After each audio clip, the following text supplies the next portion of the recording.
నమస్తే, నేను సిరి. భారతదేశంలో అయితే ఇప్పటివరకు ప్రాంతీయ పార్టీలలో బాగా రిచెస్ట్ పార్టీగా అయితే తెలంగాణలో ఉన్న బీఆర్ఎస్ పార్టీ అని చెప్పేసి ఎలక్షన్ కమిషన్ అయితే ఒక వెబ్సైట్లో అయితే పొందుపరిచింది. అంటే బీఆర్ఎస్ పార్టీ ఖాతాలో ఎంత మొత్తంలో ఉంది కూడా పెట్టడం జరిగింది. అందులో అయితే 1444 కోట్ల రూపాయలు ఉన్నాయని కూడా చెప్పడం జరిగింది. అయితే ఇప్పటి వరకు చూసుకున్నట్టయితే ఒడిశాకు చెందిన బీజు జనతాదళ్ పార్టీ 625 కోట్ల రూపాయలతో మొదటి స్థానంలో ఉంటే, ఇప్పుడు కేసీఆర్ నాయకత్వంలో ఉన్న బీఆర్ఎస్ పార్టీ దాన్ని అధిగమించి 1519 కోట్ల రూపాయలు ఉన్నట్టు అయితే ఈసీ ఇప్పుడు ప్రకటించింది. అయితే ఎన్నికల ముందు మాత్రం బీఆర్ఎస్ పార్టీకి అయితే భారీగా విరాళాలు కూడా వచ్చాయి. అందులో 47.56 కోట్ల రూపాయలు కూడా విరాళాలు వచ్చాయి. అయితే దానికి ఎన్నికల ప్రచారం కోసం ఎంత ఖర్చు చేశారు ఏంటనేది కూడా వాళ్ళు పొందపరచడం జరిగింది.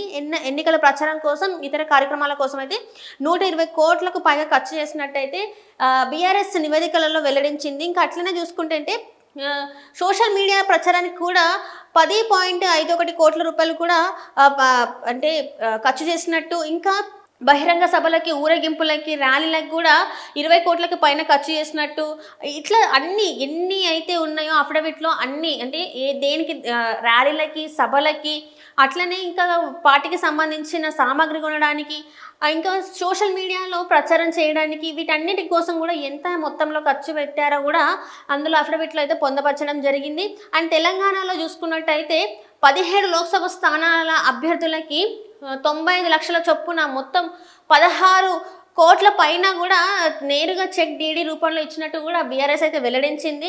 అభ్యర్థుల నేర చరిత్ర ప్రకటనల కోసం కూడా 73.17 లక్షల ఖర్చు చేసినట్టు కూడా తెలుస్తుంది. ఇంకా ఇతర రీజనల్ పార్టీలు, తమిళనాడులోని డిఎంకే ఖాతాలో అయితే 338 కోట్ల రూపాయలు ఉన్నట్టు, సమాజ్వాదీ పార్టీకేమో 340 కోట్ల రూపాయలు ఉన్నట్టు, తెలుగుదేశం పార్టీకి 272 కోట్ల రూపాయలు ఉన్నట్టు, జేడీయూకి 147 కోట్ల రూపాయలు ఉన్నట్టు, ఇక జగన్ పార్టీ అయితే కేవలం అన్ని పార్టీస్లలో మనం చూసుకున్నట్టయితే కోట్ల రూపాయలు ఉంటే మాత్రం ఇక్కడ జగన్మోహన్ రెడ్డి గారి పార్టీ వైసీపీ పార్టీ మాత్రం కేవలం 27 కోట్ల రూపాయలు ఉన్నట్టు ఈసీ అయితే వెబ్సైట్లో వెల్లడించింది.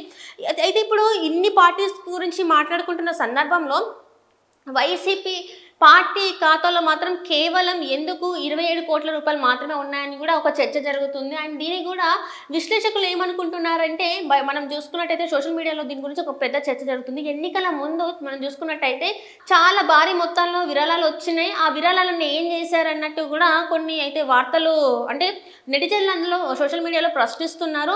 అవన్నీ కూడా ఏంటంటే, ఇక్కడ మహారాష్ట్రలో మనం చూసినట్టయితే ఏక్నాథ్ షిండే లాగా పార్టీని, ఒకవేళ ఇప్పుడు వైసీపీ పార్టీలో కేవలం 11 మంది ఎమ్మెల్యేలు మాత్రమే ఉన్నారు. ఆ 11 మందిలో 8 మంది ఆ పార్టీ, అంటే పార్టీలో చిలికలు వస్తే ఏక్నాథ్ షిండే లాగా ఆ పార్టీకి ఏదైతే ఉందో, ఆ పార్టీలో ఖాతాలో ఎంత మొత్తం అయితే ఉందో, ఆ పార్టీ బాధ్యతలతో పాటు, ఆ పార్టీ సింబల్తో పాటు, ఆ పార్టీ ఖజానాలో ఉన్న ఎంత మొత్తం అయితే ఉందో అదంతా కూడా వాళ్ళకే చెందుతుంది. కాబట్టి ఈ పార్టీ అకౌంట్లో ఎంతైతే మొత్తం ఉందో ఆ మొత్తం అంతా కూడా ఏదైతే ఉందో అదిని మళ్లించారని కూడా కొంతమంది పొలిటికల్ అనలిస్టులు అయితే చెప్పడం జరుగుతుంది. మరి ఇందులో ఎంతవరకు వాస్తవం ఉందో మనకు తెలియదు.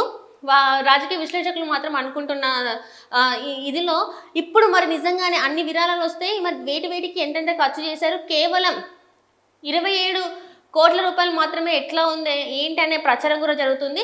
ఇప్పుడు కూడా చూసుకున్నట్టయితే వైసీపీ పార్టీలో ఇప్పటివరకు ఎమ్మెల్యేలు, ఎంపీలు అండ్ ఇంకోటి ఎమ్మెల్సీలు చూసుకున్నట్టయితే, ఎంపీలు, ఎమ్మెల్సీలు మాత్రం చాలా వరకు రాజీనామాలు చేసి అయితే పక్క పార్టీలకు వెళ్తున్నారు. కొంతమంది అయితే రాజకీయాలకు మేము దూరం అని కూడా వాళ్ళు చెప్పడం జరుగుతుంది. అయితే ఇప్పుడు ఈ 11 మందిలో కూడా చాలా, అంటే 8 మంది కూడా పక్కకు తప్పుకునే అవకాశం ఉందని అంతర్గతంగా మాట్లాడుకుంటున్నారని రాజకీయ విశ్లేషకులు అయితే చెప్తున్నారు.